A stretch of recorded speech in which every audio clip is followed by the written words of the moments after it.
Hello, everyone, and welcome back to the Hit or Quit podcast, where we are back again to recap a show that we would never quit. Absolutely never quit. That's right. That's House of Villains, baby. I'm Jenny Autumn. And as always, I am joined by my chaotic king, the great Chappell. Chappell, how are you? Jenny, I'm wowed. I'm sham wowed even. This episode of How does it television. feel to be ShamWowed in this moment? Well, it feels like it's 05 because it's probably the last time I've heard everybody mention that. That's pre-Snuggie conversation. As seen on TV. This episode of television, just when I think that this show can give me no surprises, right? There's nothing they can do to shock me. At the end of the episode, I was stunned. I really was not expecting what we got from it. We don't see this kind of chaos on regular reality TV shows. Jenny, once again, we're fed. Thank you for allowing me to hit it with you. Oh, I can't imagine hitting it with anyone else. But maybe I can imagine, some people along the way that should be joining us. Because this show is messy as hell. Like this episode, especially messy as hell. So obviously I could not resist bringing on the conductor of the Hot Mess Express himself. Today, we've got the great Pooya Zanvikili with us. Pooya, what is up? What's up is that I'm first excited to be here. Second, can't believe I landed on this episode. Absolutely phenomenal stuff.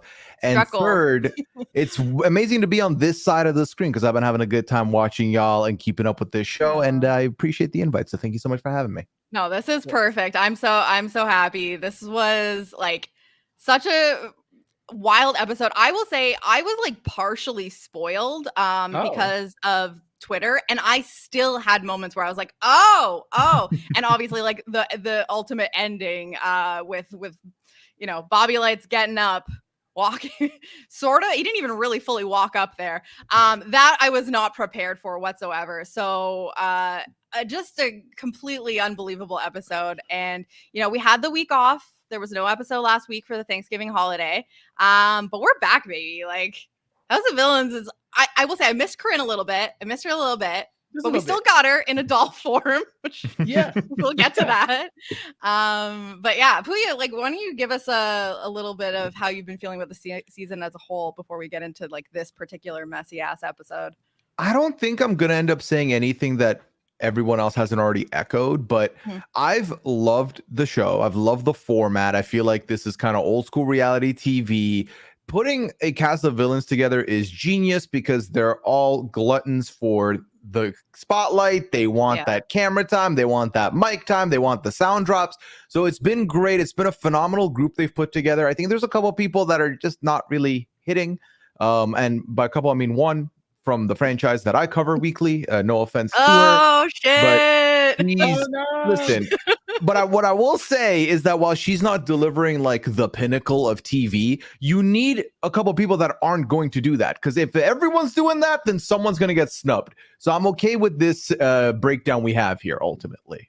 Pooya, you would be the Anfisa expert, I believe, that we have here on the podcast. I have covered 90 Day and a lot of iterations, and so I'm pretty sure you're even more familiar with Anfisa than I am. What is your reaction to seeing Anfisa on this show? And kind of like, do you feel like Anfisa is a villain? Should she be here? Yeah. So she's a villain, but if we're tiering these villains, right? You've got like on a scale of the tiered king here. Yeah, on a scale of we don't like you to like scumbag, where do you fall? And I feel like she falls closer to the 0. It's like, oh, we're not a fan. But because I feel like, and obviously I've had both of you on to talk 90 Day with me before. I think we could all agray there's like 3 other names you can immediately think of from that franchise that you would expect. Yeah, and I'm not even as deep into it. Like, yeah. So like, there's other names out there that we would expect. She is definitely an older season, like an old school from the 90 Day universe. But again, I think she's a fine addition because she's silently being a villain. She's not, again, overtly being a villain. And I don't know if this is a hot take, but I'm gonna throw this on. Let me know what y'all think. Yes, let's go. I'm happy Shake is here now. initially I was like, why is this man here? Ugh, whatever. But I think we needed a reality TV villain who doesn't know the lore and doesn't know anybody, so that when people come in like Spencer Pratt and he's like, I don't know who this is. I like that because it's kind of humbling for Spencer. First person he sees, like, I don't know who you are. And you know that bruises the ego a little bit. So it's been fun watching this little puppy dog kind of figure out what the hell is going on in this game through other people. I've come back around on Shake as well because, you know, like I kind of feel like if we have to sacrifice him to save other people that I care more about being there, absolutely, totally fine with it. But I can't believe that like we're in a universe where on this cast, on this show, I'm like, yes, I'm rooting for Bananas and Shake. Like, give me that banana shake. And like Tanisha, obviously, like, that part isn't surprising to me. But like the fact that like the alliance that involves Bananas and Shake, like, give me that straw because I'm slurping up the banana shake. Like, I like him being Bananas' little like. It's like he's oh, maybe not grooming is not the right word. Where are you going? But, like, where's this going? But he's like training him. He's like, son, I've been a reality TV douchebag for so long. Let me show you the way. And it's kind of fun, like seeing like Bananas train this guy. And also he's like the fall guy, you know what I mean? Like Bananas is doing what Bananas does, and Shake is always just going to be like fumbling and kind of just like saying stupid shit and getting himself in trouble. And he will take the fall because say what you want to say about Bananas, but like Bananas has Riz. He has the gift of gab. You know what I mean? So whereas Shake does not. So I love their partnership. I love Tanisha being right in there. Like that is the three that I am like standing very, very hard right now, which I can't even believe is a thing. But I'm with you, Pooy. Like I could have taken or left him like a couple weeks ago, but I think I like his place here now. And I'm enjoying his position here. I like that he's like a fan of the game in the house because he's learning these people and he's now getting to appreciate them because we know these people. We've seen the backstory for all these people. We know their greatest hits. This is all new information for Shake. He's like, why is Tanisha banging pots and pans? That's crazy. This woman is crazy. We're like, yes, Shake, we know. When Omarosa decides I was assaulted with a tambourine and now I need to go get an X-ray, Shake goes, there's no way that tambourine hurt her. We're like, yes, Shake, duh, that's the point. Come on, Shake. Up. Yeah. Yeah, he's like, wow, she's really insane. These people are nuts. And like, welcome to the party, Shake. It's nice here. We have refreshments. We have banana shakes here. Slurp one up. Slurp it up. Slurp it up. Slurp it up, baby. Should we start with the tambourine gate and talk about go through what the hell this was? So okay. So we start this episode off with you know, the producer is asking Omarosa about the tambourine. And I'm like, sorry, what is this? And apparently it was traumatic.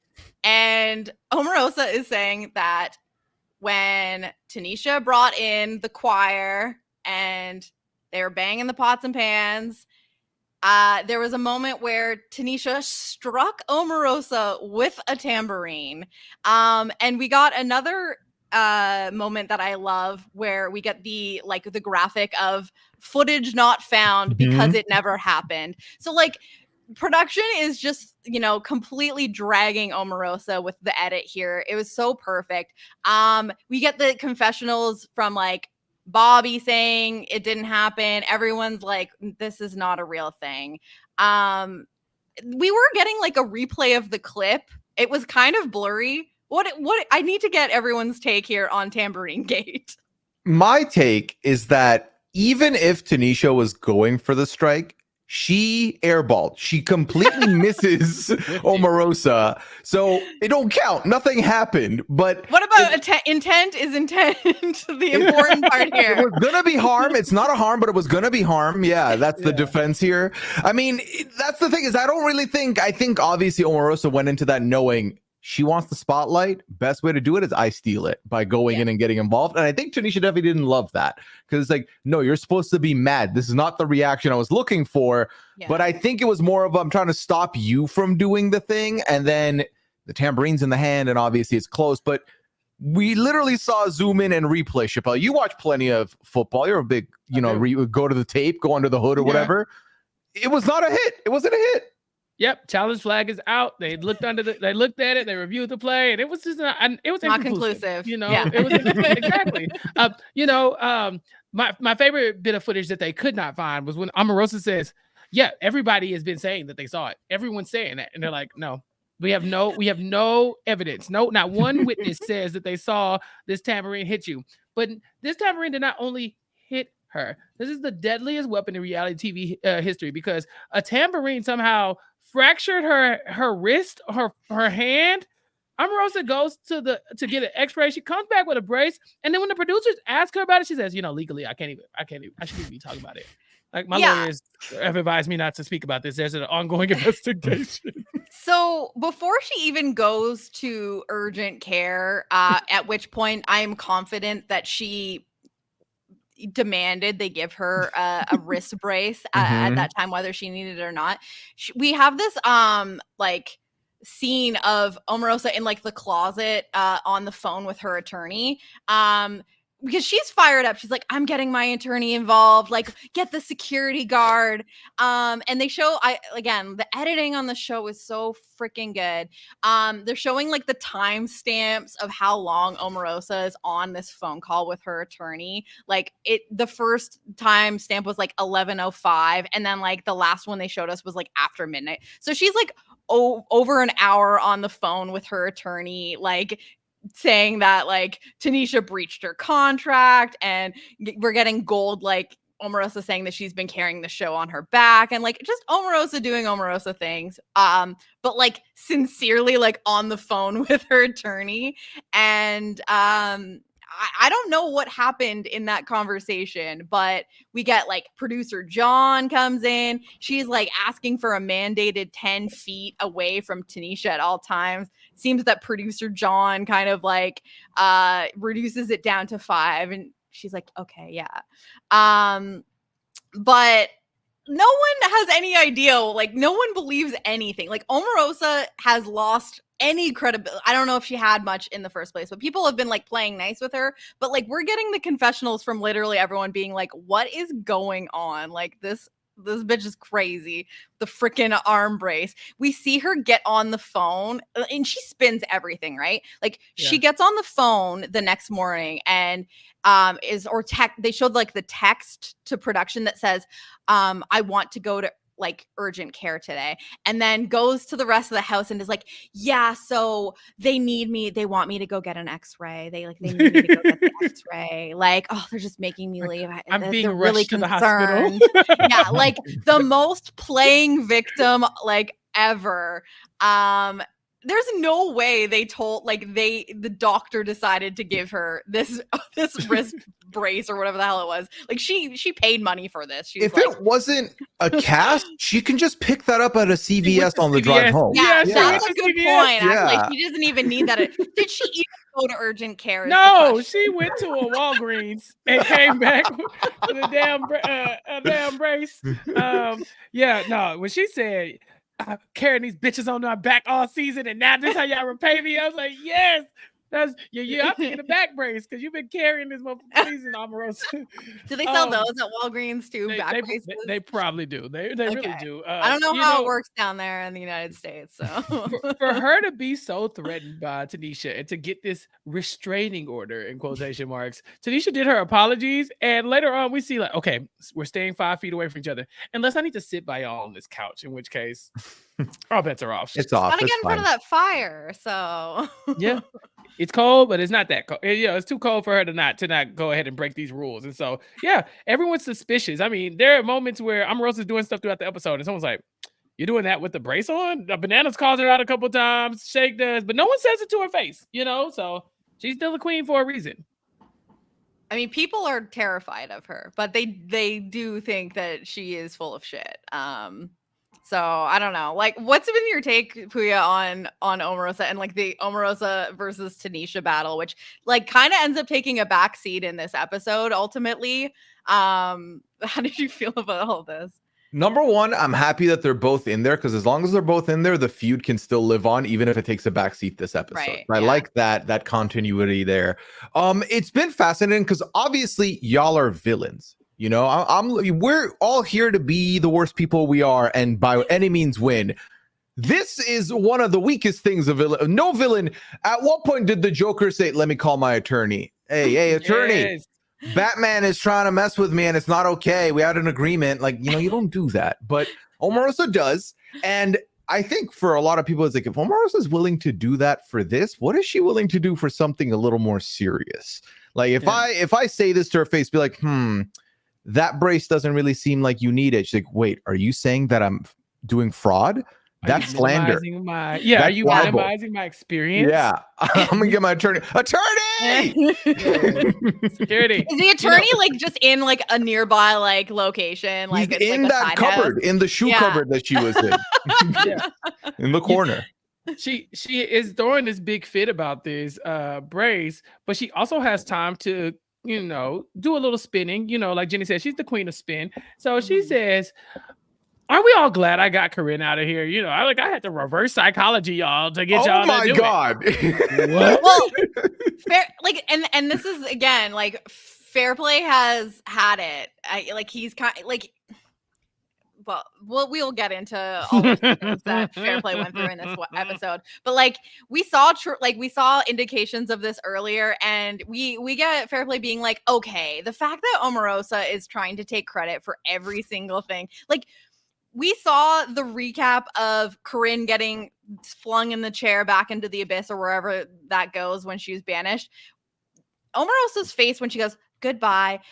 If that's Frankenbit and you have no context, you're like, oh, she wanted that bitch gone. But having the context that we know, like she is pissed because the target she wanted out in Tanisha does not go there. And literally everyone votes out the person that she thought was going to stay. Like she's not feeling like vindictive against Corinne in that moment. She's pissed that like what she wanted did not happen. So for her to come out and be like, yeah, you know, I've wanted Corinne out for weeks now. Like this was all part of her master plan. Like everyone knows what you wanted to happen. Like you didn't get your way. Like, are you gaslighting yourself at this point? I just don't even understand what she believes. Well, two things for me. One, y'all were talking about potentially a jury situation later. This kind of makes it a little bit more, I think maybe we have that because she's actively trying to portray that she's the one doing the stuff to kind of, you know, brainwash people going out or in or whatever. The second thing is, I feel like she wants Tanisha gone. She doesn't go. And then suddenly it's like, you know what happened this morning with the choir? Let me get her removed from the show. Let me see what I can do. Call my attorney. Oh, we can't get rid of her?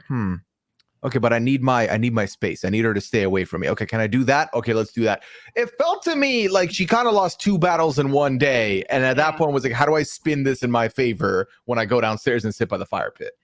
I definitely felt like when she was like, you know, talking to producers and on the phone with the attorney, like she was definitely trying to like kill two birds with one stone. Even though Corinne was not her target there, I believe that she was fine with Corinne going, obviously. So she was definitely trying to get her way here, being like, well, let's see if I can still get rid of Tanisha, and then I've got the both of them gone. And it's like, no, it's not working. Like it's not happening. Literally, people who are supposed to be like her greatest allies are just like, this is a bunch of bullshit. You are not hit with a tambourine. Your wrist is fine. Your hand is fine. Like, did she even say what the x-ray said? Like, she didn't get an x-ray. No. There's no fucking x-ray. Sorry. But like she got a McMuffin and a coffee from a drive-thru and then rolled to CVS and then came back. Yeah, it's insane to me, but it's so funny. I felt like we didn't see, was there not a scene in the like next time on from last or 2 weeks ago where it looked like her and Tanisha got more into it? Maybe it was like spliced with like I'm getting the security guard, because I thought it looked like they were going to get into it more. But ultimately we just have producer John come in and like play mediator, and Tanisha like handled it super well. I thought she was just like, I'm not trying to fight you. Like if I violated anything, like was not intentional, and like that's it. So I felt like, huge dub for Tanisha here, despite two of her closest allies ending up being on the hit list at the end of this episode. But I felt like Tanisha was like definitely the bigger person here. Yeah. I think in a jury situation, you should be worried about someone like Tanisha. If there is going to be a popular vote at the end, I would be terrified to sit by Tanisha, because even her allies, really don't have that much that her allies are going to vote for her. And then, like her enemies don't have that much negative to say about her. I mean, she pretty much squashed a beef with Omarosa in one day. And we've seen Omarosa hold grudges for years. And so, I think that she should be somebody that they should be worried about winning the game. I think she could be a good winner pick at this point in the season.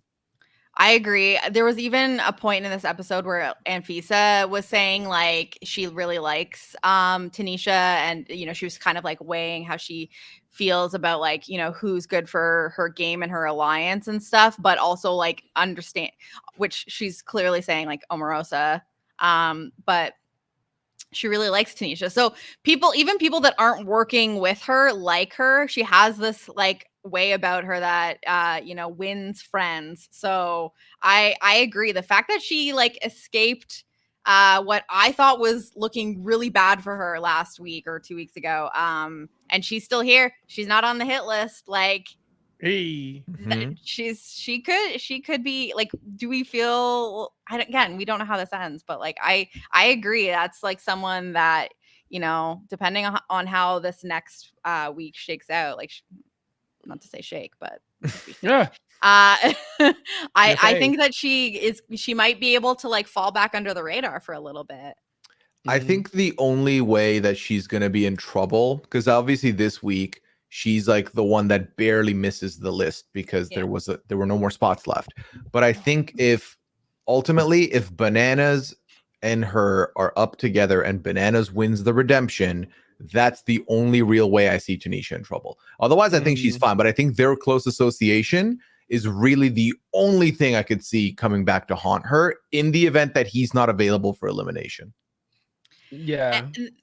Like a lot of new rivalries kind of were birthed in this episode though, so like that could help, like so this is huge visibility spike for Johnny Fairplay in this episode, and maybe we should segue to talking about the fair play of it all and get into this the Supervillain of the Week. What is the name of this challenge they do? It's called Power Trip. And but that is the name of that challenge. But what is the name of the it's not like an immunity challenge. Like, does it have a name? No, I think Supervillain challenge. The week challenge. I thought maybe it had branding. Listen, I thought maybe it had branding. But if they do, it's not good enough. The lair is called. Yeah. Because I can't remember. Yeah. Yeah. Well, the house is called the Villain's Lair, I think, and then like Johnny called it the Battle Royale challenge in this episode in Confessional. Oh, okay. Maybe that is what it's called. I don't know. Yeah. Maybe. So yeah, we have no cameo this week. We get, and honestly, they went super low budget because they didn't even have Joel McHale in the flesh for this. He was on the TV. And another reason why I love this show, it's like they acknowledge, they're like, I think Bananas was like, oh, you couldn't even like afford someone this week. It's just Joel on the TV. Like, chef's kiss. I love that it's making fun of itself. Like, it's unserious and it knows. And so yeah, we get Joel explaining the point of this Power Trip challenge, which did you guys know like off the jump that there was going to be a twist and it wasn't going to be as simple? That like, am I right in that this is like very similar to like the Mon Wan they're like, essentially baby celeb, or like it's basically you're like passing the thing to someone and then they're no longer and then eligible. They nom now and in this case the nom now was nomming who would be the supervillain. Yeah, so we get like a lot of background that like Bananas has decided that he really wants Johnny Fairplay to be the next Supervillain of the Week. We get Bananas explaining the two sides of the house as he sees them, with Omarosa and Fisa and Bobby on the one side, and then his side of the house, which is him, Bananas, Shake, aka Banana Shake, Johnny Fairplay, and Tanisha. So they have the numbers, and they decide that Fairplay would be a good person to get this. And what a perfect challenge for them, where, you know, someone is going to get I didn't really understand the point of handcuffing to the briefcase. That mechanism seemed pointless. I don't know, but you choose the next person who gets handcuffed to the briefcase, and now they are out of contention for being the supervillain. Did you guys catch whether Joel lied to us or he just lied by omission in explaining this challenge? His words were, the person who is left with the briefcase at the end will get a surprise. They will get something that they can have. He did not say you would be supervillain of the week. Okay. That was never in his words. They assumed it was for supervillain of the week. And I think it's safe to assume that because they normally do a challenge for this kind of thing for supervillain of the week. So that's normal. But also, we found out that Johnny Fairplay really wants to win. Like, he hasn't won a competition in 20 years of being on reality television, and he's dying to win. And I think he might have had tunnel vision, whereas although Joel McHale very clearly did not say this is for supervillain of the week, Johnny Fairplay only heard this is a competition and I want to win it. I'm tired of not being in power. I'm tired of not winning stuff. I would like to win. And so he focuses on that so much that I think they just missed the fact that there's probably going to be a twist here, because I thought this was a stupid competition. I was thinking the whole time, simple. Yeah, I was like, so you mean to tell me we're just gonna nominate somebody, basically? It's like, yeah. It's like, that's dumb. So then when the twist is, no, y'all thought y'all were gonna nominate somebody, but that person is gonna nominate. I was like, okay, that spices up a little bit, because it's like a reverse safety chain, where normally you picking the person who's safe, who doesn't have to worry about getting eliminated. This time it's like, no, we're gonna pick the person who is going to do the nomming. But again, this is the best you could come up with to figure that out. So I love that you open a briefcase and there's a twist. Now, Johnny Fairplay did not love that. And we've seen so much crying from Johnny Fairplay in this season of television. I've seen Johnny Fairplay in a lot of TV. I don't think he's ever cried this much on camera. He was saying it's not fair play. Like, he's upset. I think it's just like he built this up. He knew that he had people that wanted him to get it, and he is high on his own supply at this point in the game, and is like, I'm playing both sides. Like, he literally says it. He's like, my strategy here is like to make friends with everyone, and I feel like I've done that. Pretty much everyone in the house thinks that and it's kind of true at this point early in the episode, where everyone does kind of count him as their number. So what a perfect challenge when he wants to be supervillain of the week, and he's like talking about how he's never in his 20 years, he's never won an individual immunity, and like he really, really wants to win something.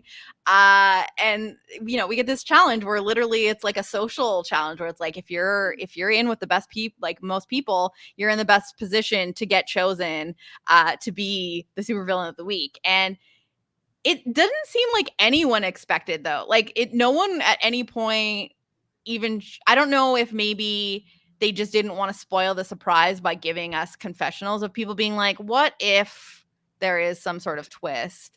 Because it just seemed like everyone was like, okay, I got to figure out who I would be comfortable like giving this to. And it's fun to like watch everyone like pull each other aside and decide like how they were going to decide who would go next to get the ultimate result they wanted. That was very fun. But like, it just seemed like no one was thinking about like, yeah, it's just that simple. We're just going to decide who the supervillain of the week is. And it just so happens to be someone that everyone felt okay with. At best, they were overthinking it a little bit. Because I remember the moment where Tanisha's like, okay, Omarosa cannot be supervillain of the week. I cannot have Omarosa be a supervillain of the week. And Johnny Bananas is like, so give her the briefcase. It's like, but what if she becomes? Give her the briefcase, and then she cannot. You can literally end that with one move. Yeah, and Tanisha's like, what? Oh my god! Surprise Tanisha is my favorite Tanisha of all time, because when Bobby Lights does what he does at the end of the episode, she's like, you can do that. You can. You can. She's about to go into the storage room to read the rules. She's like, I didn't know that was a thing you could do. Exactly. So I think a lot of them were getting into their own heads, especially Fairplay, who ends up doing a lot of crying and ends up the big twist being that he has to be the one to nominate somebody.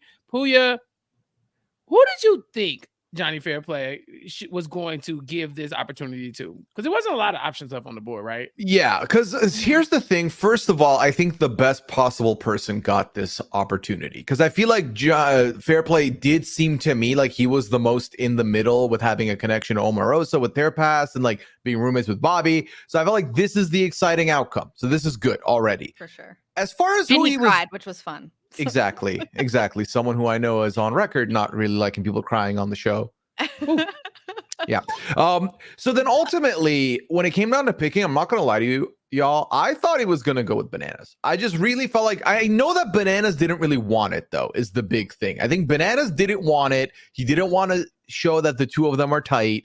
He kind of wanted it to end up with, I don't know, maybe Shake, but I feel like Tanisha to get sorry, it. Tanisha, not maybe Shake. I can't remember though if that's what he like outright said. Because I think it was Tanisha had told Fairplay, you can have the nominations as long as Bananas is safe. So she like, Fairplay, pick who you want as long as it's not me or Bananas. And so for Bananas, he's like, yeah, let Fairplay do it. He was like, I like that deal.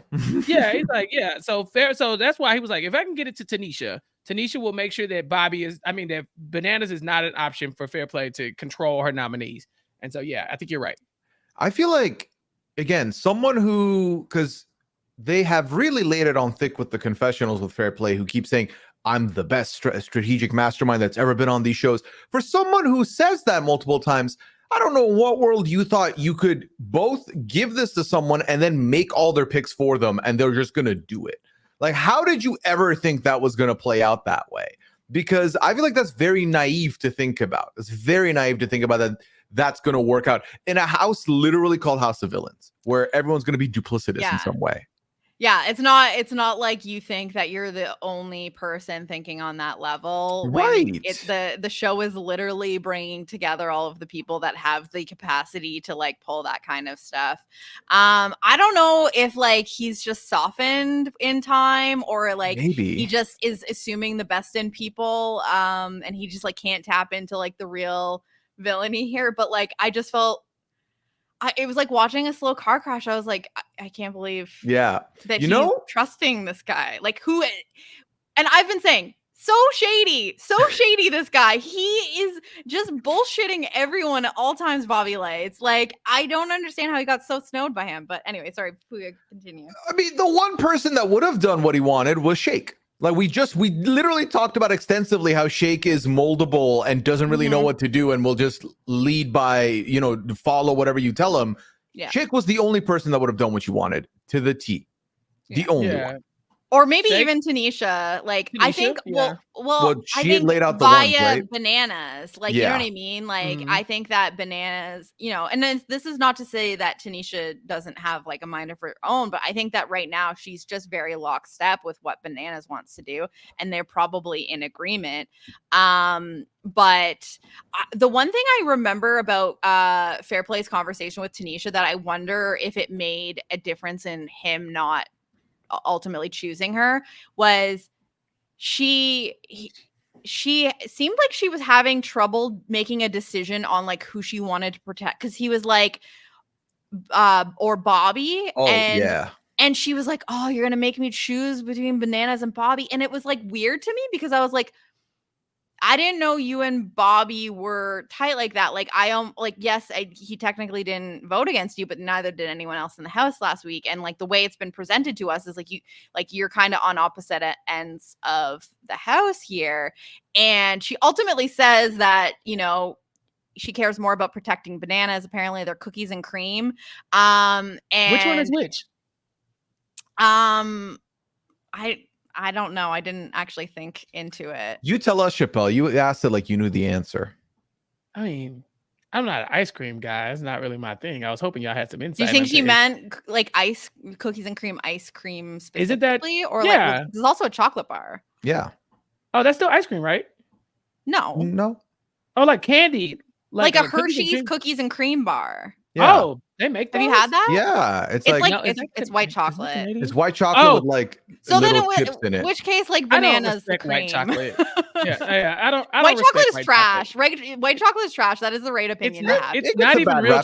It's not even No. chocolate. It just tastes like sugar. It just tastes like that's sugar. all it is. Yeah. Don't we like sweet stuff, gang? What are we doing here? I didn't just call it white sugar. Don't. But I want there to be some cocoa. Yeah, that's what I'm saying. Me and Jenny, we like the chocolate in our candy. Listen, You know I will always reach out for the milk chocolate before anything. That being said, I don't mind me some white chocolate. Have you had white hot chocolate? It's pretty good. It's too sweet for me. I like, I'll do what, and here's the thing. What I like about cookies and cream is the contrast with the chocolate cookie part. It's the balance. You know what I mean? On its own, it's just like literally just like dumping sugar into your mouth. Yeah, but boo white chocolate. No white chocolate talk. Okay. I don't even like it, so I don't. Oh no, Pooy! Yeah. Listen, I'm not here to yuck your yum. I just like. It's not for me. Shame it's not for me. Attorney, but they're talking negative about this chocolate, which didn't do anything to them. That's like a harm, right? Okay. Right. Pooy has been carrying this podcast on his back. Go get him a back break. Yes. Someone get producer Sam in the room right now. We need space between us. Someone's gonna get whacked with a tambourine. He's about to get smaller in like 4 days too. For me, anyway, but I think I just thought that was a misstep. Maybe back to the what she said. Like, did she screw up by basically letting Fairplay know that she was maybe closer with Bobby than he maybe thought, and she was like she had too much going on and maybe wouldn't get out someone he wanted or something? I don't know. I'm not very critical of Johnny Fairplay in general. Like, I'm kind of just like, he knows what he's doing as a villain, and he's pretty strategic. But I will say, I think this is a misstep. I don't think there's anything that Tanisha should have said to him to make him not trust Tanisha over Bobby Lights. Bobby Lights is a chaotic, evil individual, okay? Yeah. Not saying he's an evil person, but he's always going to go with chaos and evil in a villainy game. So when he gets chosen, of course he's about to go back on his word. Are you kidding me? Like, Tanisha is incentivized to go back on her word, but nobody's incentivized like Bobby's incentivized. He's incentivized to do it just for the hell of it. Like, we see Bobby trying to determine who he's going to put up, and the conversation between Bobby and Bananas, where Bananas is like, yeah, you're trying to put up everybody, including this random camera guy. He's like, I thought he was Shake. You know, like, I know he said, I thought he was Jack. Yeah, I thought he was Jack's Jack. been gone for weeks. Like, why did you try to put this man up for nomination? And it wasn't like Bobby said, that didn't happen, Bananas, you tripping. He literally was like, yeah, I did it. I tried to put him up, and I tried to put him up again. Holding the camera. That's the thing. He owns it. But he's so messy. Like, that conversation that you're referring to, where he's like, he comes out and he's like, yeah, Omarosa's trying to get Fairplay to turn, like, to change my mind about, like, protecting you. Like, he is unprompted going to stir up shit and cause bullshit and, like, you know, throw people under the bus that he's working with and also protecting. And then he's like throwing out names as possibilities. Like, he doesn't have to do all of this. No. He doesn't have to have this conversation with Bananas. Like, this man loves to have, like, be the messiest person just to entertain himself. I'm pretty sure. Like, he did not need to do any of this, but Bananas sees it. Like, he understands. Like, this was not a shock to Bananas. He knew he was in a bad position the moment Fairplay picked Bobby, because he warned Fairplay and was like, he does not have incentive to agree to that. Like, do you really think that he's going to do this? And I just don't know what it was that, like, Fairplay really just thought that Bobby was going to be a man of his word. Yeah, and that part I still just can't get over. So that's the thing. So Fairplay, when he's talking to Tanisha, says you get to pick between Bananas and Bobby, and your pick is Bananas. So let's do the math real quick, okay? So these two are talking, so they can't, if either one gets picked, the other's off the table. Bananas is the third one off the table. To my knowledge, if she also wants Bobby safe, that leaves 3 people. That leaves Shake and Fisa and Omarosa up. Why was Fairplay hesitant to have these 3 up? That's my question. Because when she said Omarosa goes up and Anfisa goes up, she didn't say Shake. So clearly Shake would have ended up being the third at that point. Why was that a problem for him? His roommate's safe. The person he's working with in this situation is safe. And there's no blood on his hands. Because it's gonna be fine at that point. Johnny Bananas outlined the entire house structure. He said on one side we have Banana, Shake, Fair Play, and Tanisha. So Fair Play, Shake, Bananas, and Tanisha are right there. Those people are safe. Put Anfisa, Bobby, and Omarosa up. If you cannot touch Bobby and you cannot touch Bananas, then drop Shake. But throw Shake up and you still have the votes though, right? If it's the votes. Yeah. The problem here is that Johnny Fairplay is a floater. He is a floater. Yeah. Both sides thought they had Johnny Fairplay. Mm-hmm. So when Bananas outlined that, he really thought, because he has Fairplay, but his side does not have Fairplay. Fairplay is trying to play both sides. And so by going and giving Bobby the power, Omarosa's not mad at him. Anfisa is kind of like, all right, he's not going to put up Anfisa. But it even gets back to Anfisa that her name is getting thrown out by Fair Play. So he's playing the middle, but he's not doing a great job. And that's where he slipped up. He trusted Bobby. He should have gave this to Anfisa. I think that what he was trying to do here is like maybe even the play. Like he's still trying to stay in the middle and like even the playing field a little bit, because we know that the three that he wanted up, because he says to Bobby, like, it's going to be Anfisa, Shake, and Tanisha. Those are the three people that he wanted up, which tells us that he feels better about sacrificing one of Tanisha or Shake, because if those three go up and let's say Anfisa wins the challenge or whatever, and it's down to Shake and Tanisha, he's okay with sacrificing someone on that side.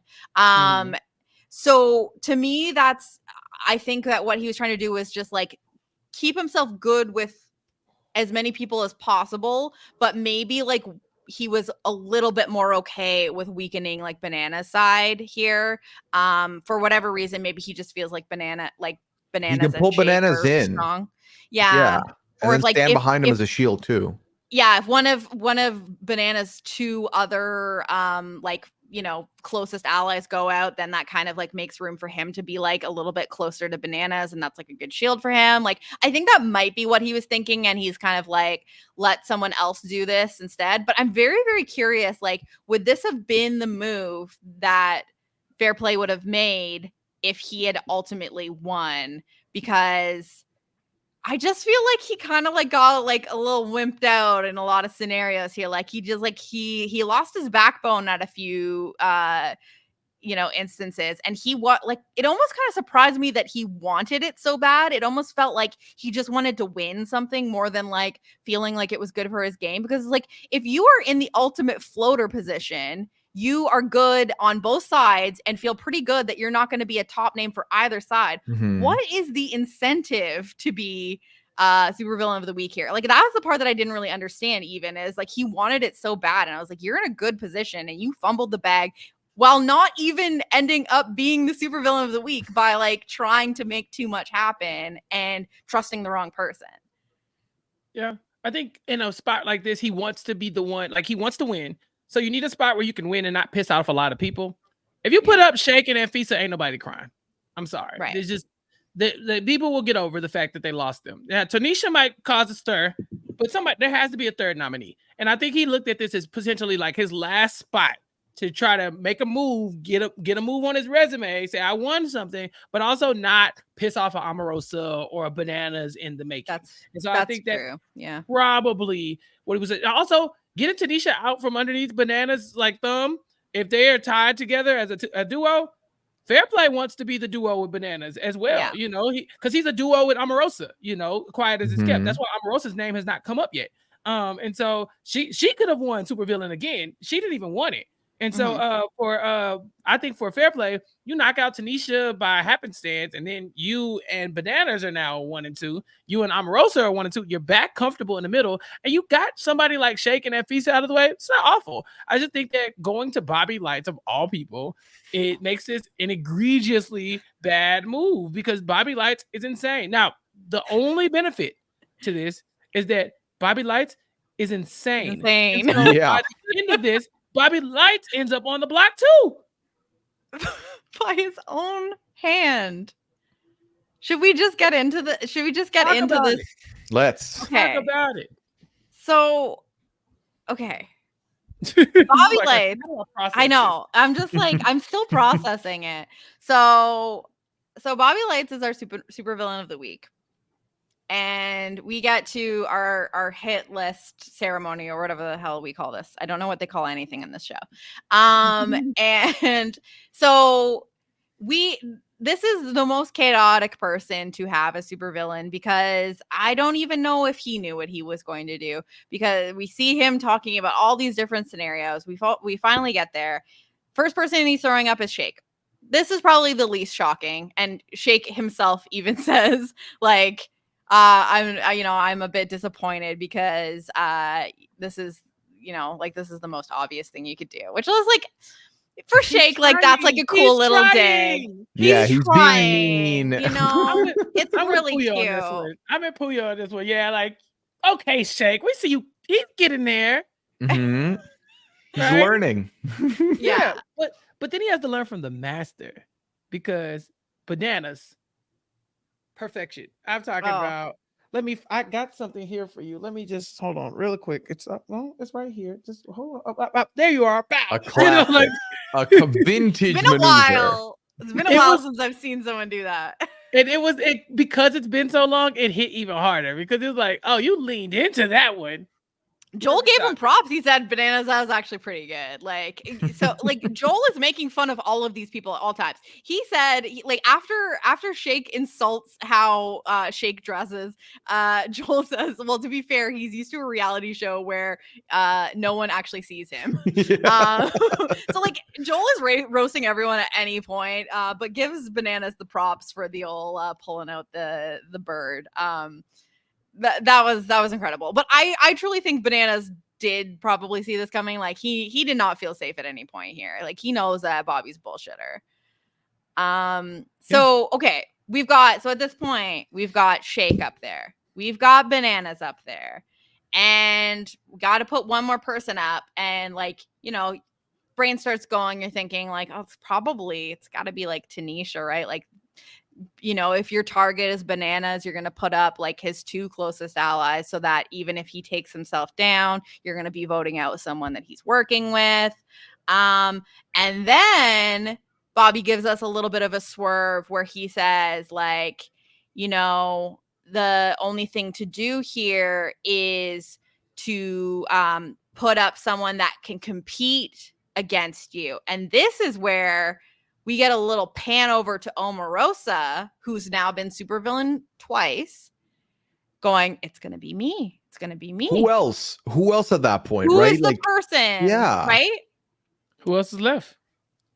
And this man, this lunatic, this chaotic, messy bitch, Bobby Lights, stands up out of his throne and says, that's why I'm putting myself in there. And the crowd goes wild. I was screaming. I couldn't. What? I was Tanisha. I was like, what? You can. Can you do that? I guess you can do that. Why not? I mean, this is the thing. This was the biggest swerve of them all. I didn't see this coming at all. No. And I'm just sitting there quickly crunching numbers. I'm like, oh my God, you might have just sent yourself home. There's a big chance you've sent yourself home if you don't win this redemption. Because as a villain, the best TV is to not let Bobby's plan work here. Make it blow up in his face. And I was just baffled. I was baffled that he went with this direction. Because part of me thought, oh my God, is he going to throw fair play in the mix? Like, that'd be very messy if he did that. But himself, never in a million years said I think this was coming. In theory, Bobby should have the votes, because in theory, right? So one of them will come down. Let's say Bobby stays up and he's up against Shake. Then Shake's going to get Banana's vote, Fair Play's vote, and Tanisha's. So I think he wouldn't actually have the votes, because Bobby would only get Anfisa and Omarosa, right? In theory. So this is going. He can't doesn't vote. make a difference because he can't vote, right? No matter what. So yeah. So if Shake comes down, then yeah, it's a battle between Bobby and Bananas, and Shake's voting for Bananas every time. Fair Play is voting for Bananas, probably. Tanisha's never going to turn on Bananas. Bobby, I think you just sent yourself home. Yeah, like here's the thing, and this is what I was like grappling with, where I'm like, okay, Bobby wants to give good TV and wants to show that because at any given point he's telling us like he is a true villain. Like he is a true villain and he owns that, and he wants to give us these moments. He knows how to give good TV moments, and he did what no one was expecting. He did the most chaotic thing you could do in this circumstance. One, he went back on his word, puts up Bananas, who is like arguably like the biggest target in the house, maybe. And then follows that by being like, and you're gonna have to beat me. I'm putting myself at risk because I want to beat you myself. I don't know if this is his way of being like, I'm so confident that like I'm the best person to beat one of you, but like you're going against two people who've won challenges here. Kind of wild, but I think that he's just like, I'm making an iconic TV moment, and if it blows up in my face, like that's okay. That's what I think was happening here, is that he was like, let's do something fun, let's just do the most like chaotic thing here, and that's what we're gonna do.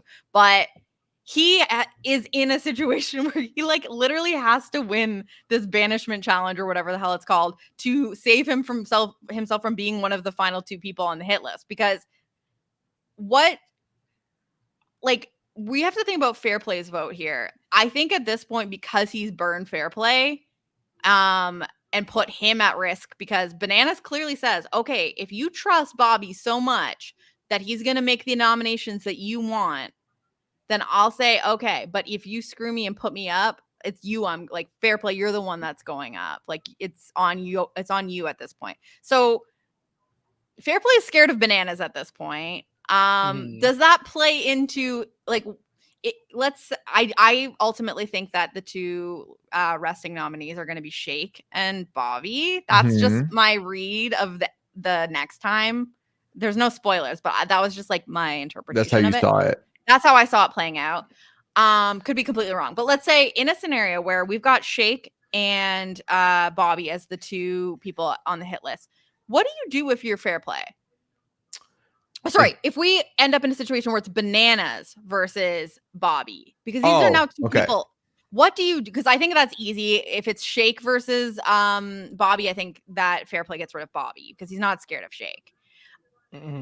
But what does he do if it's Bobby versus Bananas? Because Bananas is still going to be pissed at Fair Play. Or is it going to come out that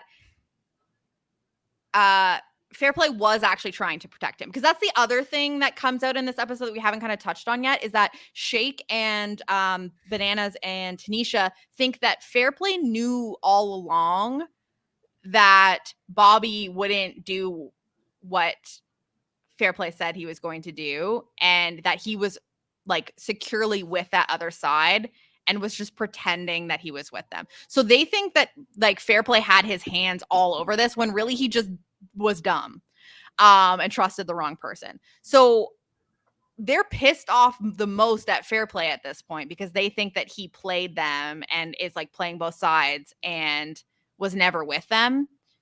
But what if, like, do you think that it comes out in the wash that, like, he actually did fight to try to save Bananas and that Bobby was the only person, Bobby was just doing Bobby things? Like, I'm just trying to figure out, like, what is Fair Play most scared of? Because I think he's motivated by fear at this point. I think he's very mad at Bobby.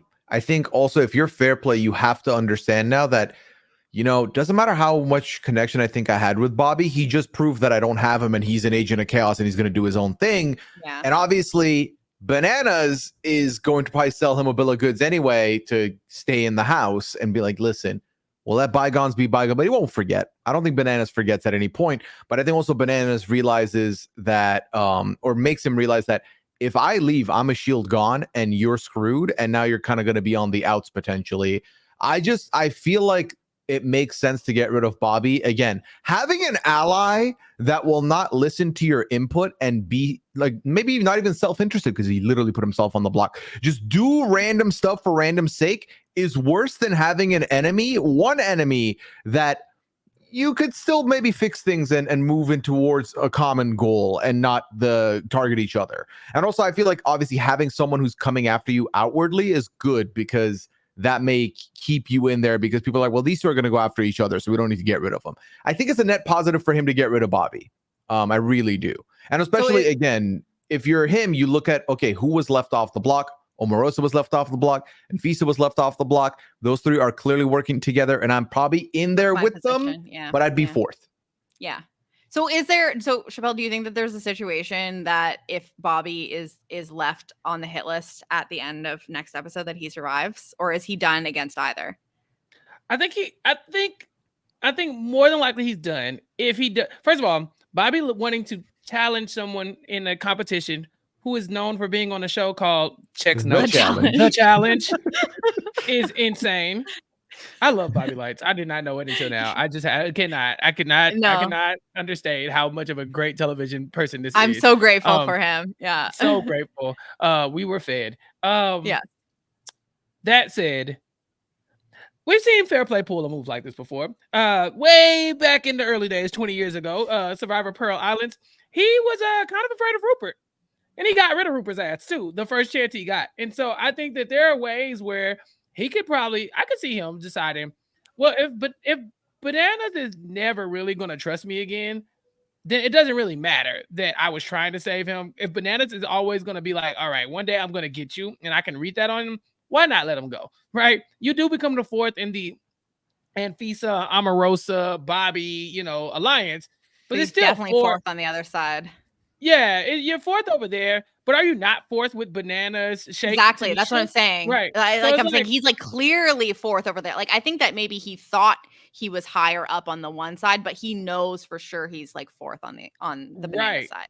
Yeah, and if you're onto something, Jenny, where Tanisha hesitating, right, to decide if she got to say Bobby or Bananas, if that does shine a light on how close she is to Bananas, she's like, nope, don't get rid of Bananas, and he's like, oh, well, if you and Bananas are number 1 and 2, where does that leave me? So yeah, maybe I do get rid of Bananas here, because what are Tanisha and Shake going to do without him? Like sure they could win a challenge, but it's 2 versus 4 at that point, and so you kind of can start to rule the roost from the other side. They need you at that point. Shake and Tanisha can't even be that mad at you, because at that point it's still them versus Bobby and Omarosa. And God forbid Anfisa gets power, because she's just gonna come after Shake, So I think there's some scenarios where it would look tempting for Johnny Fairplay to go ahead and vote out Bananas. I just think that Bobby has put himself in a situation where that is not the most likely. That's not the most likely. Yeah, that's not the most likely scenario. Like Bananas is probably just gonna win this challenge. Yeah, he's probably just gonna win this challenge, and then Bobby's up, and it's like, okay, why did you do that again?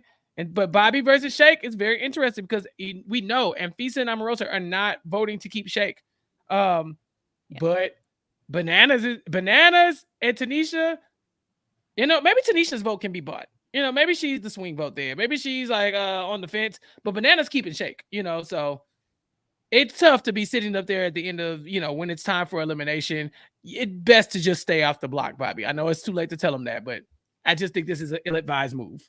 I just wonder if like fair play there, if it is against Shake, is like, okay, yeah, I'm not threatened by Shake. And this is the opportunity to like get out a bigger player. And eventually you have to do that, because I can't be getting down to too few of people with like a bunch of bigger like presences, and I still haven't been Supervillain of the week, and like you know what I mean, like he might want to keep like more of a non-entity like a Shake, and even though Bobby went rogue but did not put up fair play, so it's like hard to say. Like I don't know, I really just don't know what could happen here, but it's wild to me that this is even what we're facing, that the person that was saved decided to put themselves up against 2 people that have chosen to at least be decent competitors.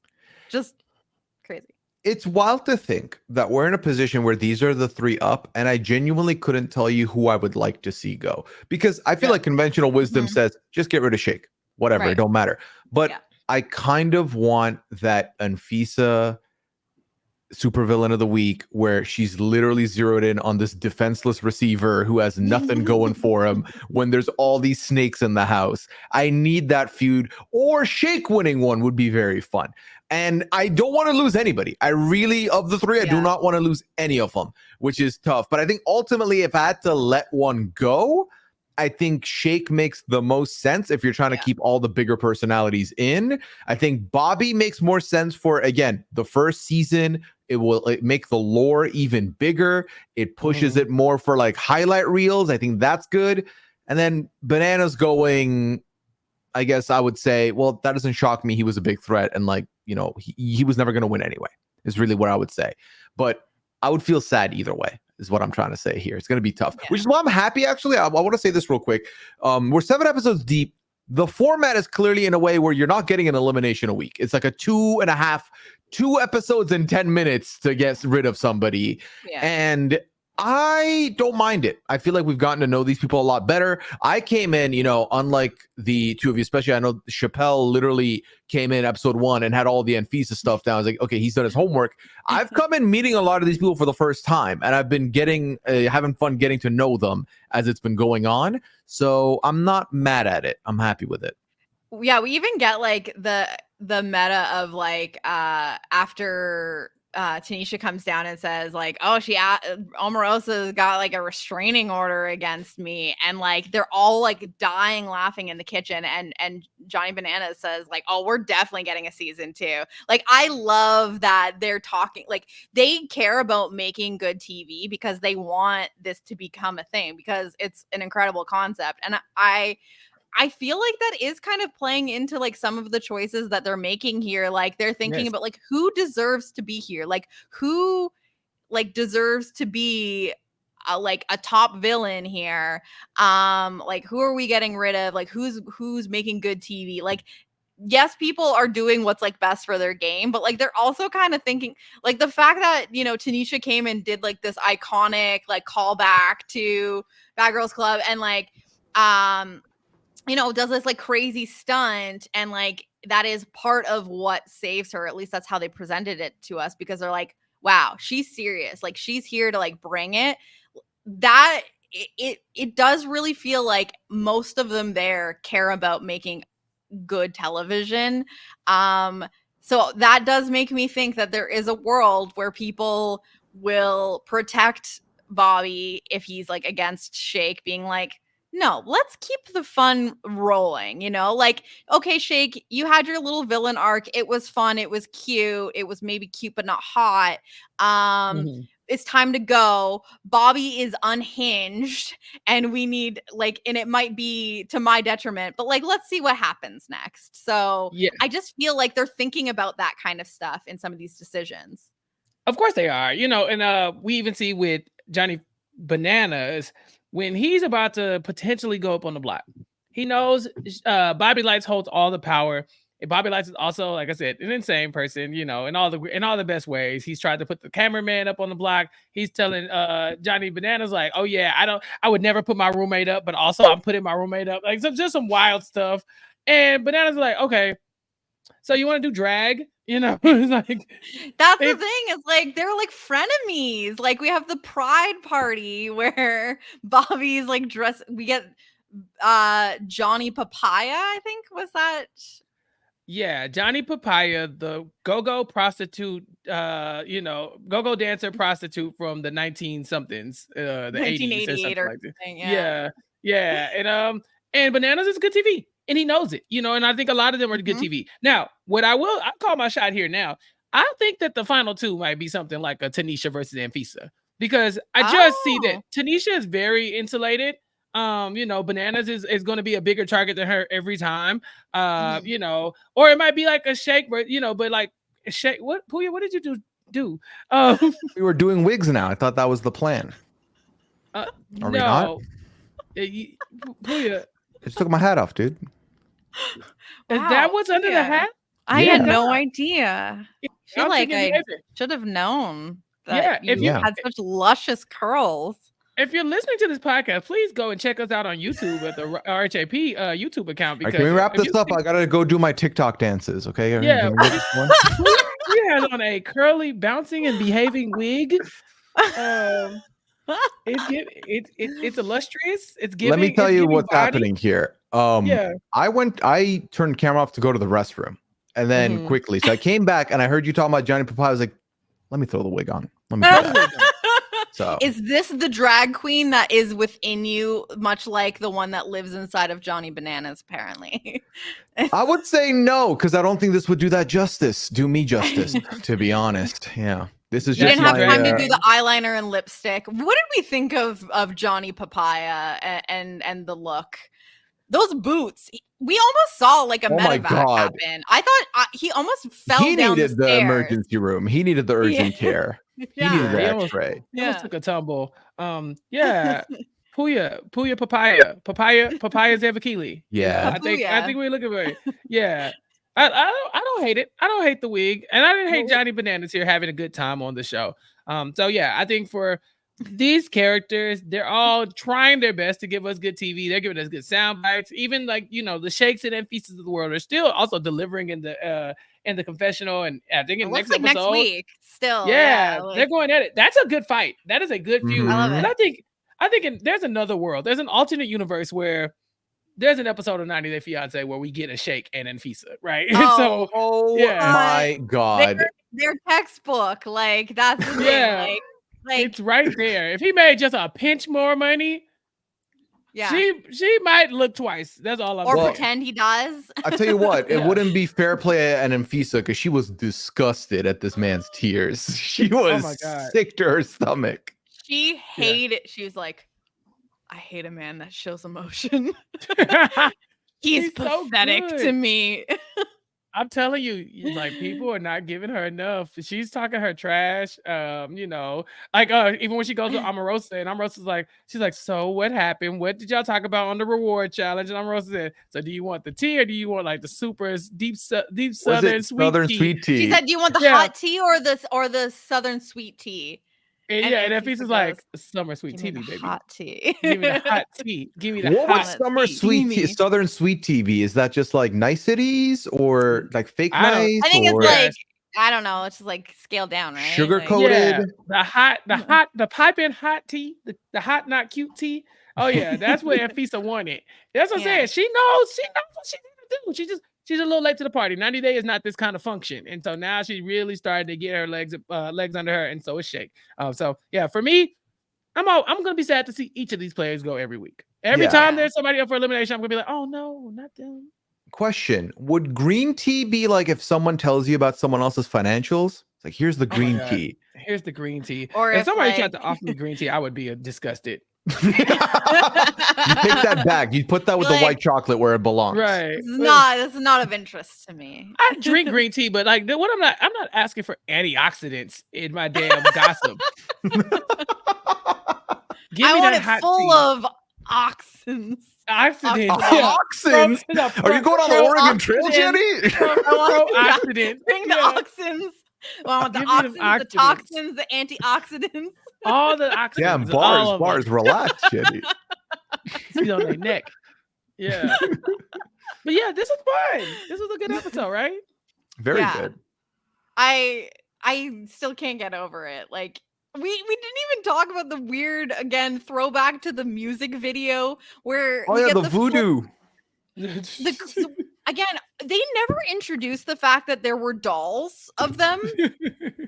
And they just kind of like throw them in at certain points where there's like literally like little voodoo doll versions of everyone in the house. And we get the throwback to the music video from a couple of weeks ago with Corinne and Bananas, like, and now it's just him like feeding like the doll, Corinne doll is like feeding him strawberries and they're like swinging together. It's like the same music.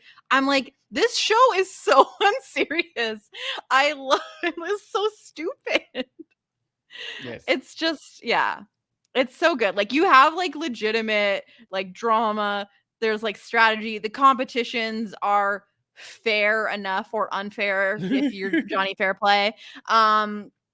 Ironically enough, but it's just like you get the meta, you get the behind the scenes, you get to see production, you get to see like the cameramen being mistaken from people that are no longer on the show. Like it's silly. It's so fun. It's messy. Please give us a season 2. And I don't know if like maybe Bananas thinks like season 2 means that he's back, like because on the show he's on, you're on every. If you're good, you're basically on every season. You never know. A permanent lifetime contract for being on House of Villains. So I don't know if that's what he's like expecting here, is that like instead of like a fresh crop of villains that they maybe do like a little mix and match, which I wouldn't hate actually. Like because some of these people I would happily watch on TV again, but maybe mixed in with like a few new, like, you know, I don't know, add some other little spice in there.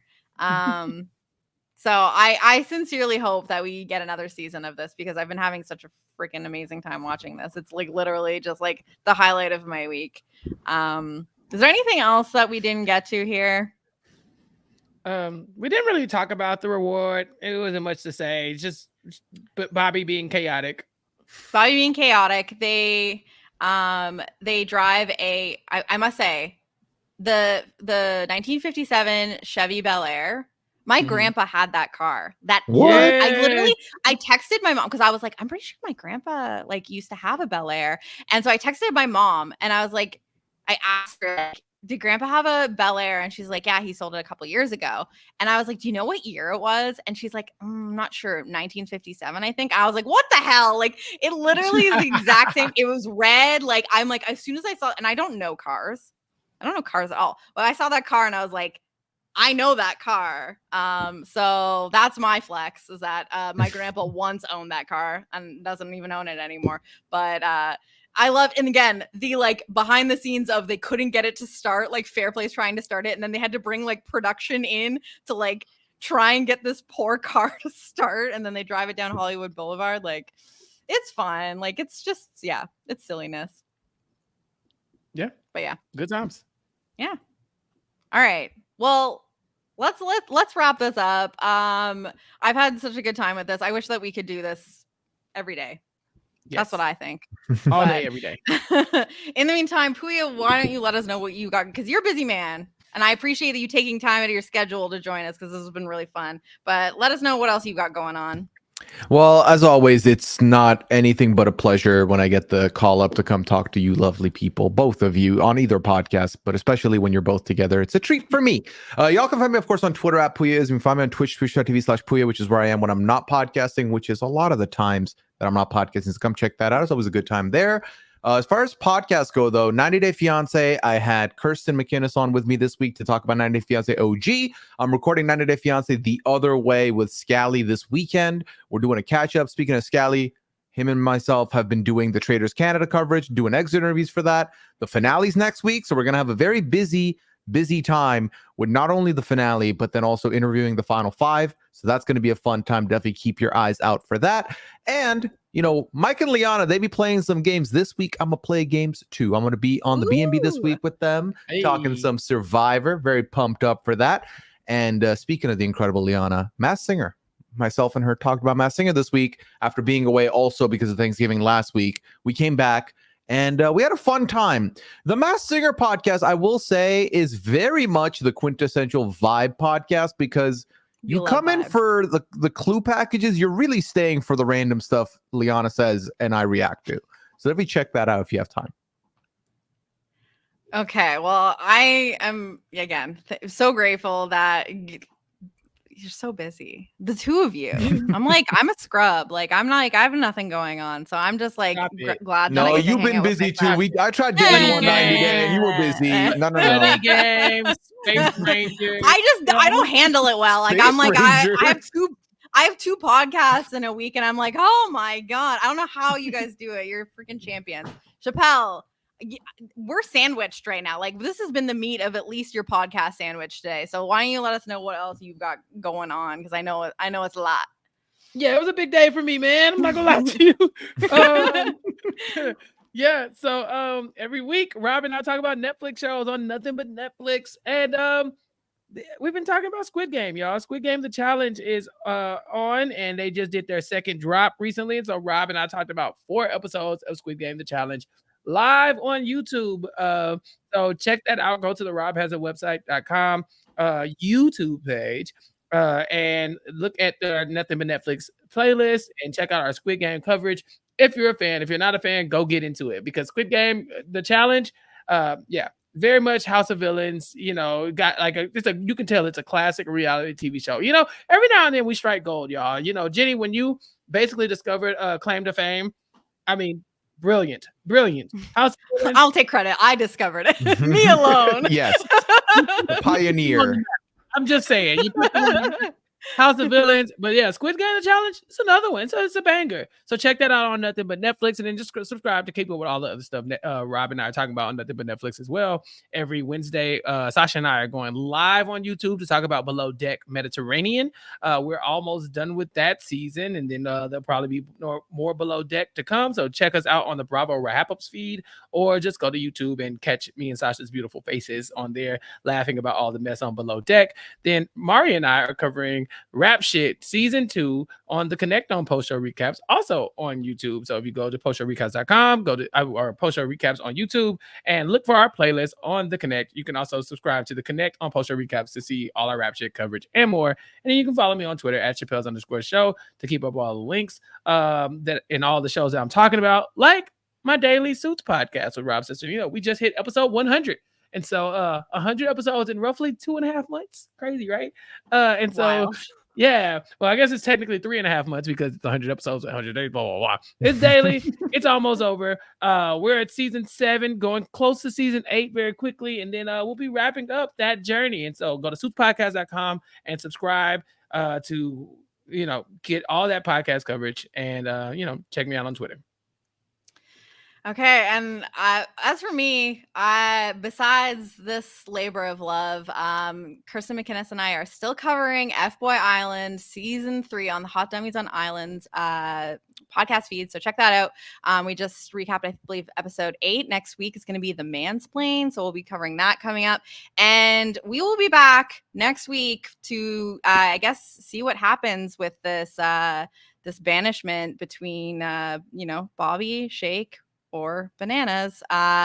So we'll maybe be a little bit late on that one because I believe the three of us are going on a little journey next week to the great city of New Orleans, Louisiana. So we might have to pause the recording until all of us, Pooy, I mean, I don't know, you want to come hang out? Always. But at least until Chappell and I have returned from our travels. So don't panic if it's not up at the usual time next week. We just got to get ourselves back. But we will be back next week with episode 8. And until then, we'll see you next time. Bye. Peace. Bye.